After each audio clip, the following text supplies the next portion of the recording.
دا د شاد شمشیره تاریخي جومات دی. د جومات د کابل په زړه کې او د کابل سیند غاړې ته موقعیت لري. د یاد جومات د ودانۍ ژیړ او سپین رنګ پر سر یې ناستو کوترو څنګ ته یې د ګڼو خلکو او موټرو تګ او راتګ د تاریخي جومات ته ځانګړې ښکلا وربښلې ده.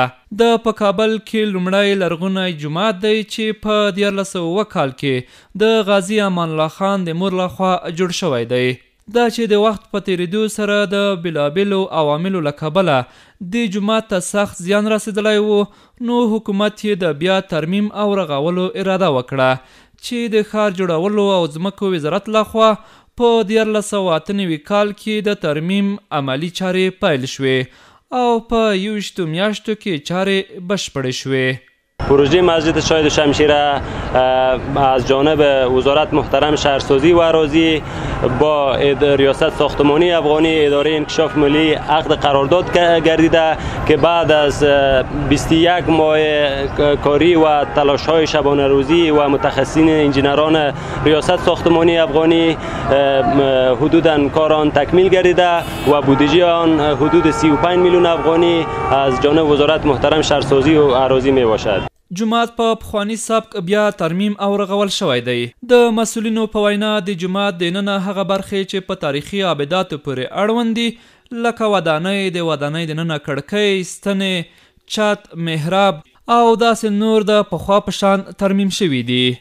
ما در این پروژه چندین بخشا یا WBSA داریم که مهمترین خود تعمیر مسجد می باشد، چون یک آبده تاریخی می باشد. در آبده قانون طور است که به شکل قدیمی آن اعمار شود. در خود مسجد کدام تغییرات خاص واقع نشده و کدام تغییرات خاص به میان نآمده، ولی همین تشناب‌های سابقه که شما در جریان هستین که اعمار شده بود، ویو یا نمای مسجد خراب ساخته بود، ما این را کاملا تخریب کردیم و به شکل زیرزمینی یا تحت الارضی ساختیم. له ودانۍ بهر بیا لکه حویلۍ، په حویلۍ کې د مرمرو ډبرو کارول، له جومات نه د دیوال او کټارو چاپیرول، ګلدانۍ، د لمونځ کوونکو د بوټو لپاره ځانګړي ځایونه، تشنابونه او همداراز د جومات څنګ ته پیاده روی نوي رغول شوي دي. لکه څرنګه چې تاسو ته معلومه ده پخوا وختو کې بیرونی محیط داخلي محیط سره یو و، اوس موږ د دې لپاره چې بیرونی محیط داخلي محیط سره بیل کو کتاره هم ډیزاین کړی ده. د کتارې د پاسه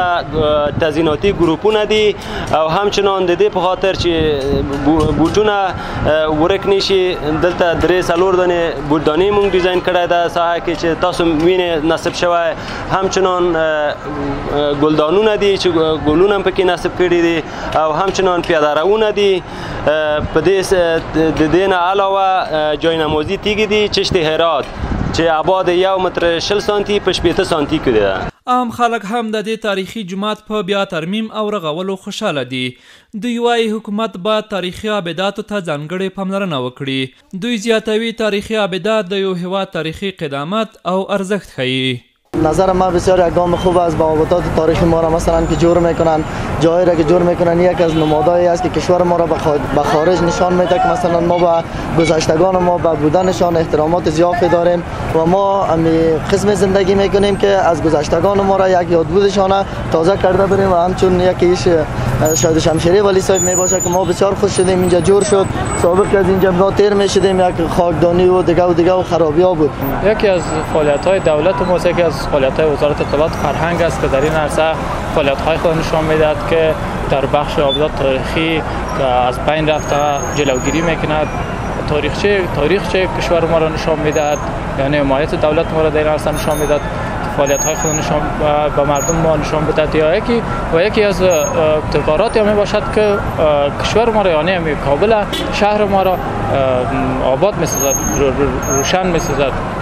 د یادولو ده چې شاد شمشیره جومات ته ورته نور تاریخي جوماتونه لکه پل خشتي، عیدګاه، چوپروشۍ، اولیا جامع جومات، دیوانبګي او داسې نور هم شته چې د کابل په بېلابېلو سیمو کې موقعیت لري.